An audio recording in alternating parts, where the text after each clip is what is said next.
Hi everyone, I'm Anisha. To know more about my work, you may visit my website www.tarotbyanisha.com.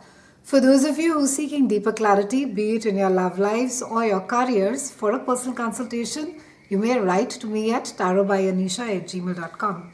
I'm going to be speaking about Venus retrograde, and this transit begins from March 6th through April 15th.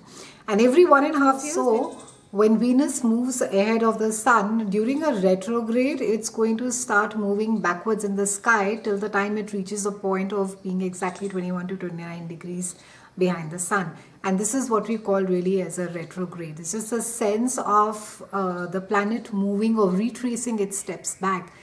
Now, the signs that are really going to be getting affected, that are ruled by Venus, are Taurus and Libra. But for all of us also, there are going to be a lot of Venusian retrograde lessons that are there. It's a time really when our relationships really come into focus, because Venus is all about love. It's about romance, it's about creativity, and it's also about money. But importantly, it rules relationships. So relationships will come up for inspection, and for a lot of us it's not really an opportunity to sort of react, although you will sort of feel more under pressure if something has been really wrong or not been working in your current relationship, and you have sort of been seeing it coming, and there have been right from the beginning, there have been issues, and there have been a lot of fights, and there have been a lot of disappointments, and you've just not been able to sort of work things out. During the Venus retrograde, they could just get more heightened. You can feel more conscious of the way that your partner treats you, how he or she behaves with you, and how it is that love is demonstrated with you. Now, the interesting thing is that retrograde is normally a time of not, it's not an action time, but it's really a time to sort of review the things that have been happening with you. So if there's something that needs to get worked, if you need to be, sorting things out, this is a good time to be doing it. And also a realization that if you know that things are just not going to be working, I mean, for some of you, it'll just become really larger than life, or you'll become very, very acutely aware, knowing that, maybe there's absolutely nothing that can be done about this relationship, and you have sort of known about it throughout. It just gets really accentuated during the Venus retrograde. And however, it's nothing that is really unfavorable. I really won't call it unfavorable, because I think it's a time which is a very introspective time.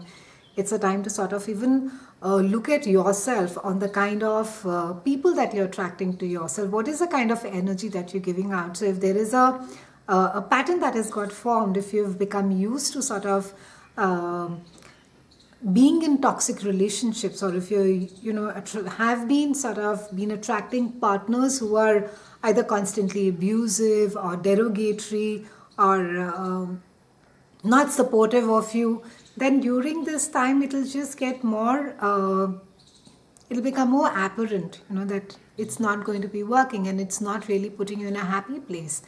And the wonderful thing about a retrograde is that it, even more than the other person, it allows you, from inside to review yourself, the kind of person that you want to draw to yourself, and how loving you yourself are being to yourself. So, are you respectful of yourself? Do you honor yourself? Do you take care of yourself? Because really, we often mirror the people in our relationships. So if you are being loved and supported, it's something that you are seeking, and you're reflecting, and you are taking it back.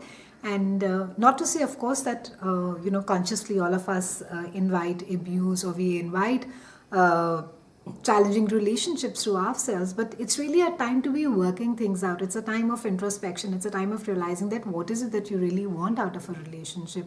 What is the kind of relationship that you seek, or even what is the kind of, not just the partner that you want, but what is the kind of partner you would like to be, or you would want to change yourself into, being someone who's more supportive, who's more loving, who's sort of, is willing to listen to criticism and not be very trigger happy about, often when we get feedback from partners about being very impatient or being very sensitive about certain things, we just sort of block it on the side and say, yeah, we don't want to know about it, and it's not me, I can't be reacting in that way, but you are the one. So while we can readily distinguish the problems that are there in an existing relationship, in a new relationship it could get quite hard.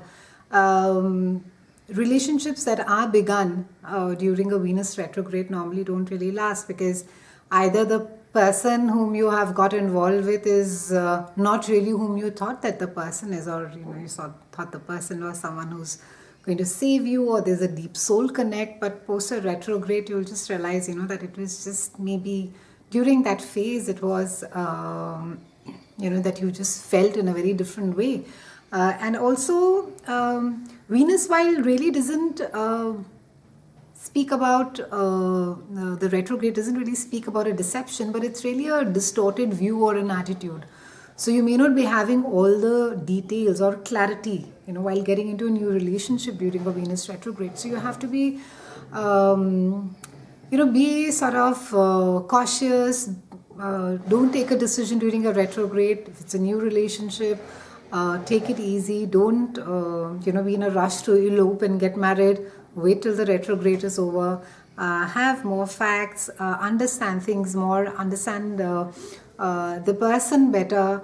Understand yourself better as to what is it that you would be really what is it that you really need out of the relationship, and what is it that you think that the other person is giving you, and why it is that you're so attracted to that person.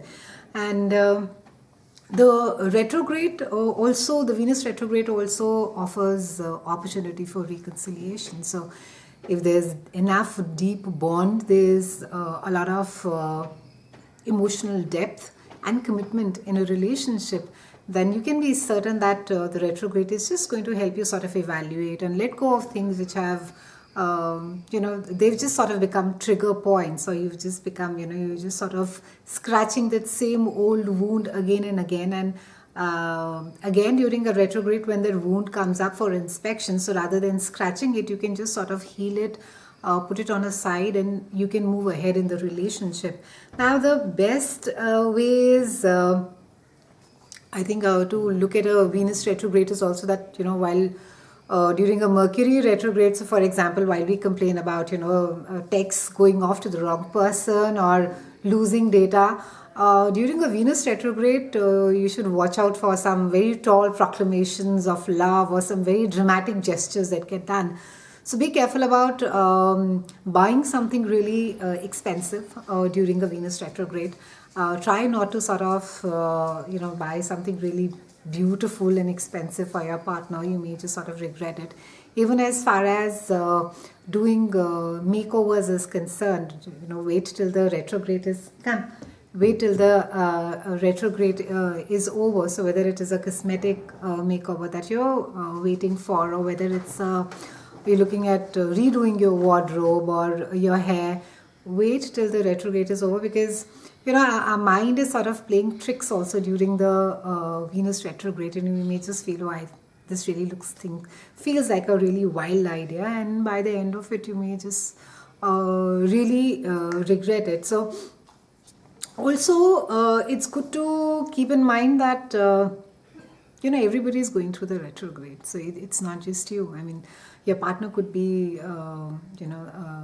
again depending on which house it is aspecting the retrograde is happening for him or her, could be going through his share of the Venus retrograde effect as well. So try not to sort of get into the blame game very quickly and say that, oh, I'm feeling very sensitive and this has come up for review and I know how I've been wronged and it's a great time to be sort of breaking up right now, because it's not a good time to be taking any action. It's a time for introspection. It's a time to be reviewing things. It's a time also to heal yourself. It's a time of healing your old wounds. And the interesting thing is that this time Venus is sort of it's retrograding through Aries, and Aries is all about action. It's about assertiveness, and then it goes back to Pisces again. Then it moves back to Aries. So with Venus retrograde really happening in Aries at this specific transit, it's also time to be rather than having that aggression, or you could feel more restless, but try not to act it out. Write if you want to, blog about it, not on a public blog. Journal it down, how it is that you're feeling. Have a chat with your partner. See the things which have been really repetitive, and whether you're getting past those or not. Of course, for those of you where the relationship has really become toxic and it's just absolutely no way that you can be together, it will just sort of highlight it, and it will just come up to the surface again, and you'll just know that you can't be going through with this relationship, or really the relationship really has no foundation.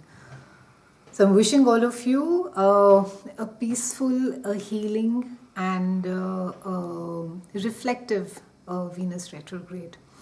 I look forward to speaking with you again, and thank you so much for watching.